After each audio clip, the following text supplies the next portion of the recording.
신율의 뉴스 정면 승부 3부 시작하겠습니다. 오늘 하루 가장 중요한 뉴스들 여러분들께 깔끔하고 일목요연하게 정리해드리는 정면 브리핑 시간인데요. 오늘도 김영민 아나운서 함께하겠습니다. 안녕하세요. 네, 안녕하세요. 예.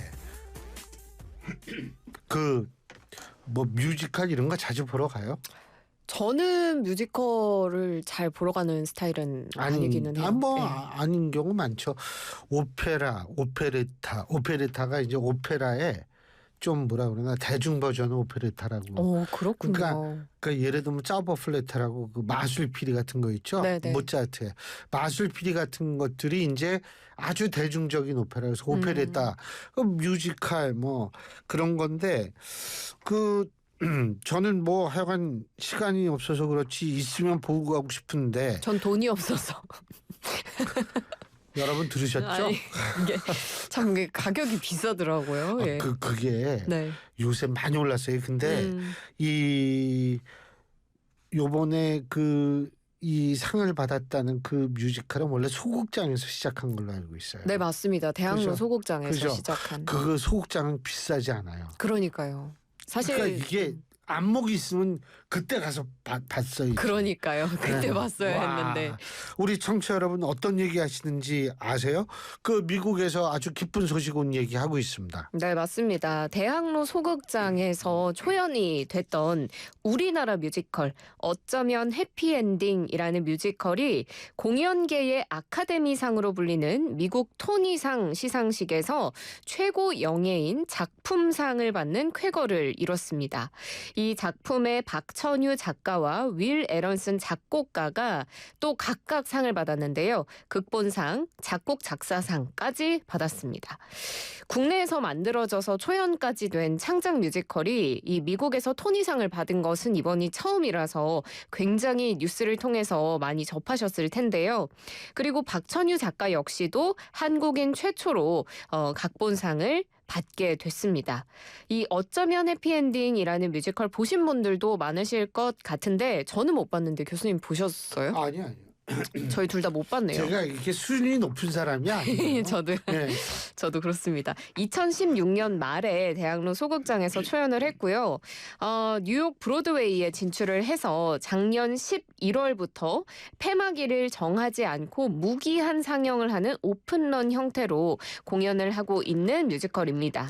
어떤 내용이냐면 미래를 배경으로 인간을 돕기 위해서 만들어진 로봇 올리버와 클레어가 사랑에 빠지면서 벌어지는 이야기를 그린 창작 뮤지컬입니다. 야, 근데 이게 토니상이 그러니까 우리가 영화 그러면 아카데미상 이런 거잖아요. 맞습니다. 사실은 뮤지컬계의 토니상은 아카데미상이나 마찬가지죠. 네. 근데 이렇게 작품상 이것만 받은 게 아니라 굉장히 많이 받았더라고요. 네, 맞습니다. 어쩌면 해피엔딩 이 뮤지컬이 토니상 시상에서 무려 10개 부문에 노미네이트가 됐습니다. 그래서 부에나비스타 소셜클럽, 죽어야 사는 여자와 함께 최다 후보작에 오른 건 물론이고요. 앞서서 제가 말씀드린 작품상, 극본상 이런 걸 넘어서서 작품상, 극본상, 작사, 작곡 상, 무대 디자인상, 연출상, 나무주연상 이렇게 총 6개 주요 부문상을 석권을 했습니다. 최종 수상까지는 이르지 못했지만 후보에 올랐던 또 다른 상은 오케스트레이션, 그러니까 편곡상, 의상 디자인상, 조명 디자인상, 음향 디자인상 부문에도 후보작에 올라서 정말 이 뮤지컬이 다양한 부분에서 굉장히 뛰어난 작품성을 가지고 있다라는 것을 증명했고요.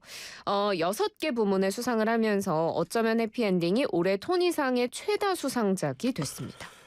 야, 근데 제가 이걸 보면서 느낀 건데 우리나라 사람들이 우리 민족이 이 참 예술적인 재능이 뛰어난 것 같아요. 맞습니다. 근데 저 빼고 다 예술적이신 것 같아요. 왜 자학하고 그래요? 아유, 진짜 그런 재능이 좀 없어가지고. 근데 이 우리나라가 이 가무에 굉장히 BTS도 그렇죠. 이제 좀 있으면 완전체로 다시 등장한다. 맞습니다. 군복무가 이제 끝났으니까요. 예? 그런 얘기도 있고 하는데 우리 이번에 상 받은 박천유 작가라는 분 뭐라고 얘기를 했어요? 네, 극본상 작사작곡상을 받은 박천유 작가, 윌 에런슨과 함께 이 작사작곡상의 수상자로 선정이 되자 소감을 밝혔는데요. 브로드웨이 커뮤니티에서 우리를 받아들여준 것에 대해서 정말 감사하다라는 수상 소감을 남겼습니다. 그리고 해당 작품에 대해서는 한국의 인디팝과 미국의 재즈, 현대 클래식 음악, 전통적인 브로드웨이를 모두 융합하려고 노력을 했다면서 이 모든 감성이 어우러진 멜팅팟과 같다. 그러니까 용광로 같은 다양한 문화가 섞여 있는 작품이다. 이렇게 설명을 했습니다. 그리고 수상 직후 인터뷰에서도 내가 꿈꿔왔던 것보다 훨씬 큰일이라면서 기쁨을 감추지 않았습니다. 그 우리나라 영화 감독 중에서 네.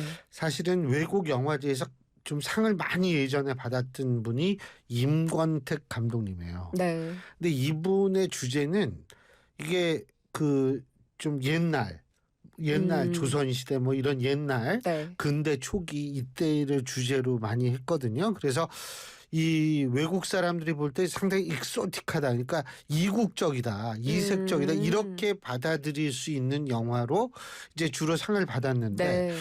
이게 이제 좀 그 틀을 벗어나기 시작한 게 박찬욱 감독. 올드보이. 네. 그때부터 우리도 서구식 스토리, 서구식 이야기 줄거리에 이런 거를 하면서 받기 시작을 했는데 제가 이걸 가만히 보니까 이게 그 우리나라가 상당히 우리 민족이 이게 재능이 뛰어난데 이 서구 사람들의 사고방식을 우리가 체득하기까지 그만큼 시간이 걸려가지고 상을 늦게 받은 것 같아요. 그랬던 것 같아요. 네. 네. 이 일본 같은 경우에도 이마무라 쇼이라고 아주 유명한 감독이 있거든요. 네. 근데 그 감독은 1980년부터 이미 칸느 영화제 이런 데에서 수상을 일본 영화도 굉장히 수준이 높거든요. 네. 그랬는데 이제 우리는 뭐 일본보다 훨씬 앞질러 간다. 근데 그게 왜냐면 일본보다 우리가 조금 이 서구 문화를 받아들이는 시기가 늦어서 그런 거 아닌가 이런 생각이 드는데 뭐 이젠 우리도 뭐 만만치 않죠. 이게. 자, 그리고 이번 그 대통령 선거 TV 토론회에서 그 이른바 아주 부적절한 발언한 이준석 그 의원에 대한 의원직 제명 요구 이게 굉장히 거센 모양이에요. 네, 맞습니다. 이준석 의원의 의원직 제명에 관한 청원 지난 4일에 국회 국민동의 청원 게시판에 올라왔는데요. 낮에만 해도 뭐 41만 명, 42만 명 이런 기사가 났는데 제가 방송 직전에 확인을 했을 때 오후 5시 기준으로 44만 5천 명 이상의 동의를 얻으면서 역대 최다 동의 청원 2위에 올랐습니다. 청원이 공개된 지 닷새 만에 역대 두 번째로 많은 동의를 얻은 것이고요. 오늘 국민동의청원 누리집에 접속자가 몰리면서 접속이 지연되기도 했습니다. 특히 이 청원이 지난해 12월 윤석열 대통령 탄핵소추 및 내란죄 수사를 위한 특검법 제정 촉구 청원에 동의수인 40만 287명 동의를 뛰어넘었고요. 참고로 역대 최다 동의 청원은 윤 전 대통령 탄핵소추안 발의 관련의 건으로 143만여 명의 동의를 얻은 바 있습니다. 그래서 이준석 의원 의원직 제명을 청원한 청원인은 이 의원이 제21대 대통령 선거 3차 TV 토론회에서 여성의 신체를 폭력적으로 묘사하는 언어 성폭력을 저질렀다라면서 비판했습니다. 근데 이거 뭐 이게 5만인가 넘으면 아마 상임위에 회부가 될 거예요. 네. 이미 된 거죠? 네, 맞습니다. 예. 청원에 대한 국회 심사가 이루어지기 위해서는 청원이 올라온 지 30일 이내 5만 명 이상의 동의를 얻어야 하는데요. 예. 이 의원 제명 청원 같은 경우에는 공개 하루 만에 심사 요건을 충족할 만큼 많은 사람들이 청원에 동의를 했습니다. 그래서 국회 규정에 따라서 소관 상임위원회에 회부가 돼서 심사 절차에 들어갔습니다. 국회의원 제명이 쉬운 일은 사실 아니잖아요. 그렇죠. 국회 재적 의원 3분의 2 이상의 찬성이 필요하고 지금까지 국회의원 제명은 1979년 당시 신민당 총재였던 김영삼 전 대통령의 의원 제명이 유일하다고 합니다. 이 김영삼 전 대통령은 YH 사건이라고요. 옛날에 그 YH라는 그 이 회사가 있었는데 거기에서 농성 중이던 여성 노동자들이 신민당 안으로 들어오면서 이제 그 관계로 그때 당시에 뭐 민주적 정권은 아니었으니까요. 그래서 이제 김영삼 전 대통령은 제명을 했는데 요번하고는 성격이 좀 많이 다르다. 제가 이 말씀을 드리는 거고. 야, 요새 엄청 더워요. 어제도 많이 더웠어요. 이 완전 여름이죠. 이제는. 여름이에요. 여름. 근데 뭐 태풍도 있다며요. 있을 수 있을 것 같습니다. 아직 확실한 건 아니고요. 제1호 태풍 예. 우딥이 찾아올 수도 있다라는 이건 소식을. 또 어느 나라에서 붙이니 좀. 그러니까요. 예. 이거 찾아왔어야 되는데 제가 괜찮아요. 저의 부족함을 널리 양해해 주시기를 바랍니다. 그렇게 부족하게 보면 안 돼. 네. 네, 슈퍼컴퓨터가 기상 예측을 했는데요. 이번 주 중반쯤에 필리핀 부근 해상에서 1호 태풍 우딥이 발생할 것으로 보입니다. 이게 만약에 한반도 방향으로 향하게 되면 불안정한 기압과 맞물려서 다음 주 후반쯤에 비가 꽤 많이 올 것으로 예. 전망이 되고요. 예. 기상청에서는 일단 이번 주도 제주도에 비가 오기 시작해서 주 후반에는 충청 남부 지역에 비가 좀 오지 않을까라고 예측을 하고 있습니다. 그렇지만 사실 태풍의 경로라는 것이 뭐 하루 이틀 전에도 쉽게 예상할 수 없을 정도로 그렇죠. 워낙에 유동적이게 움직이기 때문에 태풍의 발달과 진로에 따라서 우리나라에 어떤 영향을 줄지는 아직 좀 더 지켜봐야 될 것 같습니다. 그래서 기상청은 아직 태풍이 발생하지 않은 데다 태풍이 발생하더라도 약해지면서 정체 전선에 큰 영향을 주지 않을 수도 있다 이렇게 이야기를 했고요. 변동성이 굉장히 큰 기간인 만큼 앞으로 발표되는 기상 정보를 좀 신경 써서 챙겨달라고 당부했습니다. 우딥이 마카오가 제출한 이름이래요. 마카오군요. 근데 마카오 여기 중국말 안 쓰나? 여기 원래 중국어 쓰는 데인데 어쨌든 우딥이 나비래요. 나비. 나비 그렇군요. 예, 우리 박재 PD가 찾아줬어요. 감사합니다. 자, 근데 올여름 강수량도 많다 그러죠? 네, 맞습니다. 행정안전부가 오늘 밝힌 내용인데요. 이제 여름철입니다. 6월부터 8월까지 강수량이 평년과 비슷하거나 많아서 이른바 기상가뭄은 없을 것으로 전망을 했습니다. 이 기상가뭄이 어떤 뜻이냐고 하면 특정 지역의 강수량이 평년 강수량보다 적어서 건조한 상황이 일정 기간 최근 6개월 이상 누적이 되는 현상을 이야기를 하는데 일단 6월 강수량도 평년보다 대체로 많을 것 같고 7, 8월도 평년과 비슷하기 때문에 이런 기상가뭄은 별로 없을 것이다라는 것이 행정안전부의 전망입니다. 경상도를 중심으로는 지금 보통 가뭄이 나타나는 지역이 있는데 이 보통 가뭄이라 하면 수자원 시설이나 하천에서 생활 공업용수 확보를 위해서 하천 유지용수에 대한 공급 제한이 필요한 경우를 뜻합니다. 그리고 일부 지역은 또 기상가뭄이 좀 있긴 한데요. 정부는 가뭄 상황을 체크하는 것이 굉장히 중요하기 때문에 매월 가뭄 예경보를 발표하고 가뭄 예방 대책까지도 추진할 방침이라고 합니다.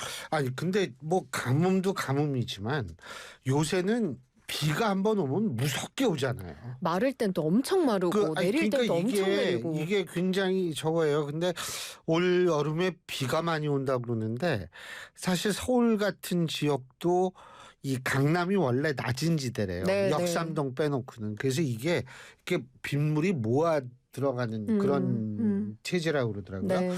그런 게 이제 대치동 뭐 이런 데라고 그러는데 하여간 우수시설을 좀 해뒀어야 되는데 그게 또 쉽지가 않은 모양이더라고요. 그래서 뭐 이게 앞으로 어떻게 될지는 모르겠는데 올 여름에도 여러분 갑자기 내리는 비 좀 유의하셔야 될 것 같고 제일 중요한 건 반지하에 차수벽 만드는 거 이거 저는 가장 중요할 거라고 봐요. 이게 또 집주인들이 집값 내려간다고 그걸 또 안 하는 사람들이 있대요. 그렇게 하면 안 됩니다. 이 차수벽 꼭 그거 구청에서 거의 무료로 해주거든요. 그거 꼭 하시고 그랬으면 좋겠어요. 오늘 여기까지 듣죠. 고맙습니다. 네, 고맙습니다. 김영민 아나운서였습니다. 지난해 우리나라 합계 출산율이 9년 만에 반등했습니다.